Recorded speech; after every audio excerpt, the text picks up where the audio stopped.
Hi everyone, Ryan here from PhotoshopIsEasy.com, where we try to make learning about Photoshop as easy and as fun as it can be. And the truth is, it's probably a lot easier than you think. So today we're going to be taking a flower and we're going to be changing the color of it. So it's a pretty cool effect. You can end up doing a lot of different things with it.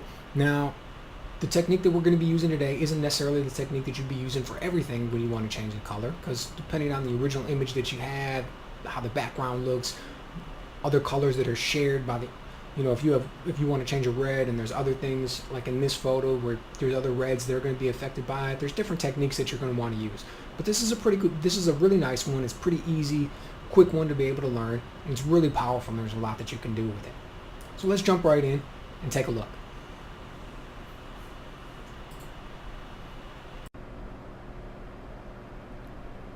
Alright, so let's jump right in here and take a look at what we're going to have to do to get this color changed. So I'm looking at these lily flowers here, and I believe they're lilies. Don't hold me to that. I'm sure somebody could leave. Something in the comments telling me about how I got that wrong. But my understanding, these are lilies. So these are some just beautiful flowers that my wife got for Mother's Day. And what I want to do here is I want to take this red, and I'm going to want to change this color.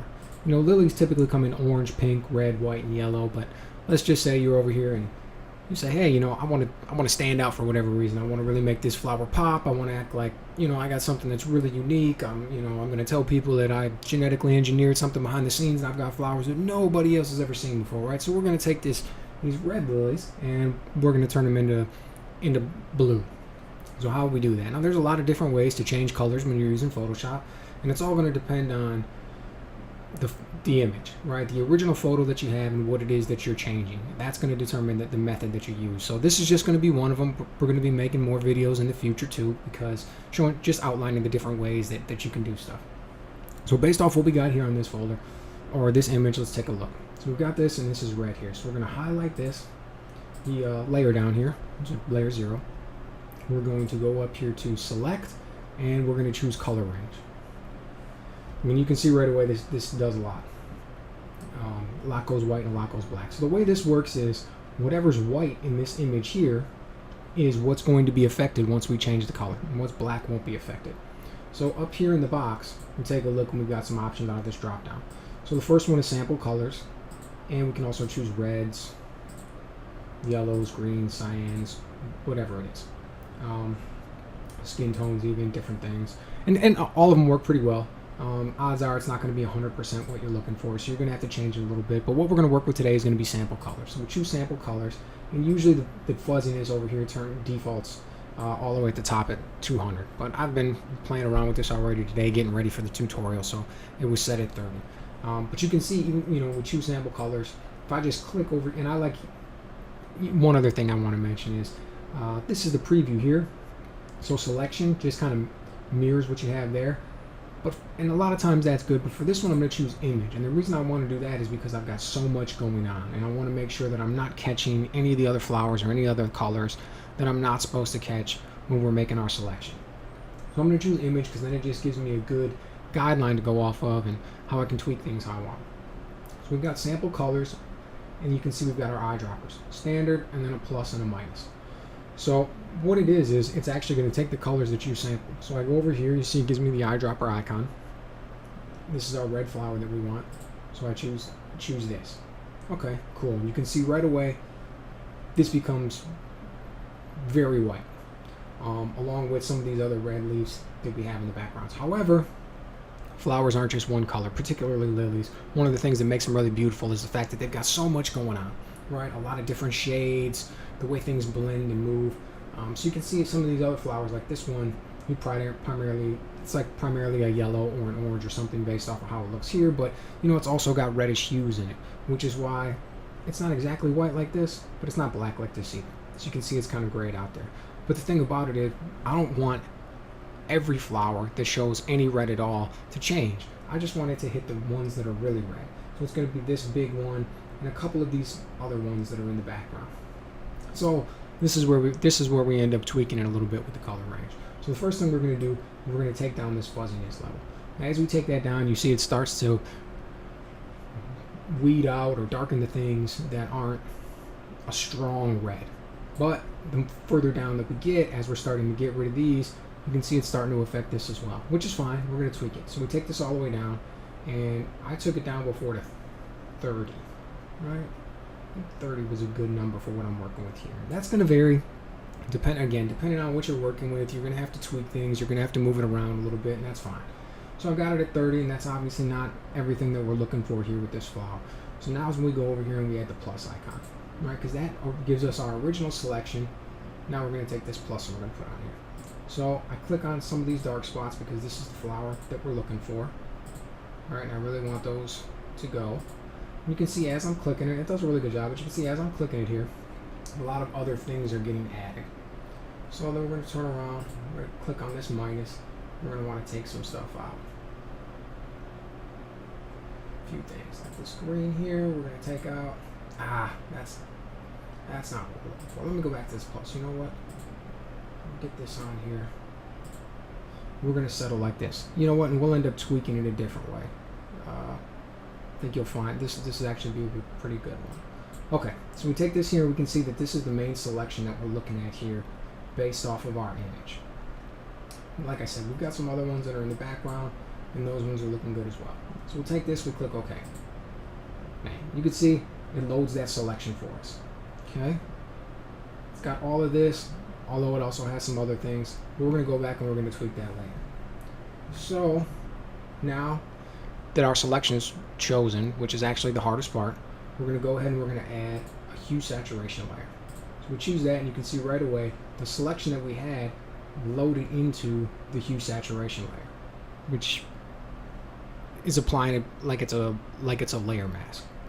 And one of the things about layer mask, we're going to end up making some videos about those that explain it really well, because it's a huge concept in Photoshop. But one of the things that it does is the things that are white on the layer mask are going to be affected by anything that you do, and the things that are black won't be. Almost as though, as the name implies, there's a mask over those portions of the image, so they're not affected by anything. So we'll go up here, we'll take this hue slider, and we crank this all the way up over here. Right? So there we go. Now we've got a blue lily. I mean, it's not 100% blue, but you can see with all the different shading and everything, it takes a really cool color. And it's getting this one back here, and these other leaves. And it's got a really awesome look to it. Right? So everything that was in there that was predominantly red, based off of our original image, really ends up taking a blue look to it. I think that's actually really awesome, the way that it looks right there. You know, you can still see some reds in there, but that just adds real depth and character, because that's the way real flowers look. We're not over here painting it with a paintbrush, right? That's not going to give us the look that we're trying to achieve and look for. I really like some of these ones in the background too.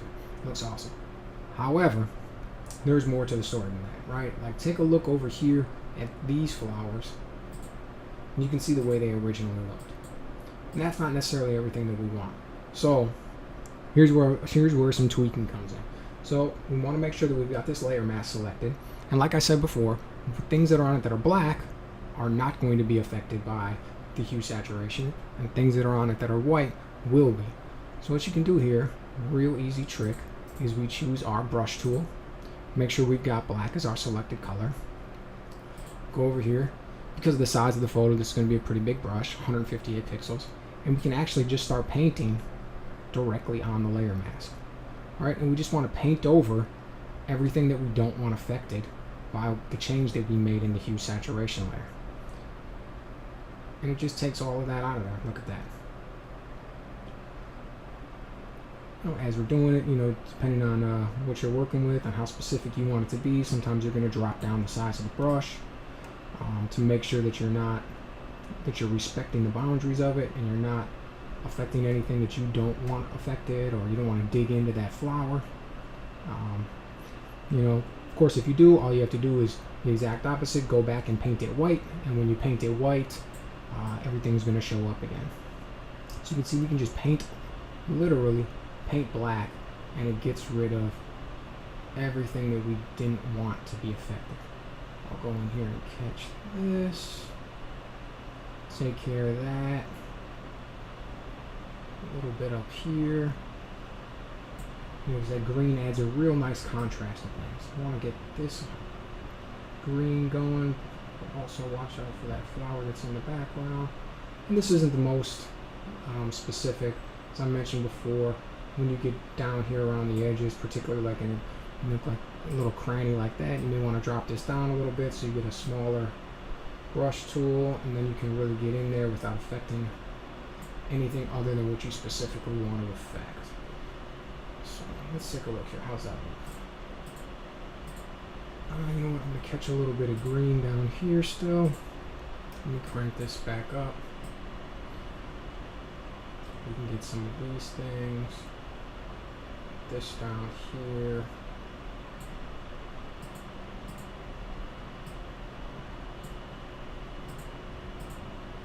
Yeah, I think that's pretty good. That gives us a really good look. You can see right there, like that's it. It's just that simple. We took what and clicking the eye off, we can go back. This is what our original photo looked like right here. All that's showing, you can see by the eye, is the original layer. That was how it came directly from the camera, uploaded to the computer. Bang, and then we made that change. You can see the way that blue really pops. You can see it just comes right out. But that's all there is to it. Now, like I was saying, depending on the type of image that you're working with and how you want to change things, I mean, are you changing eye color? Is it going to be the color of a car? Is it going to be a t-shirt? Is it a background? You know, we're going to make more videos about that, right? Because there's a lot of different techniques, and it's all going to vary based on what you're trying to accomplish when it's all said and done. But color range, and then going to a hue saturation layer, is a great way to be able to select individual colors that you want to affect. And then by working with a layer mask, you can really kind of drill that down and get a lot from it. So I hope that's everything that you were looking for. As always, if you like the video, subscribe, give it the thumbs up, leave a comment down, tell us what you like, tell us what you don't like, any changes that you'd like to see, any tutorials that you're interested in that you'd like us to present. We'd love to hear everything that's going on. And until the next time, have a great one.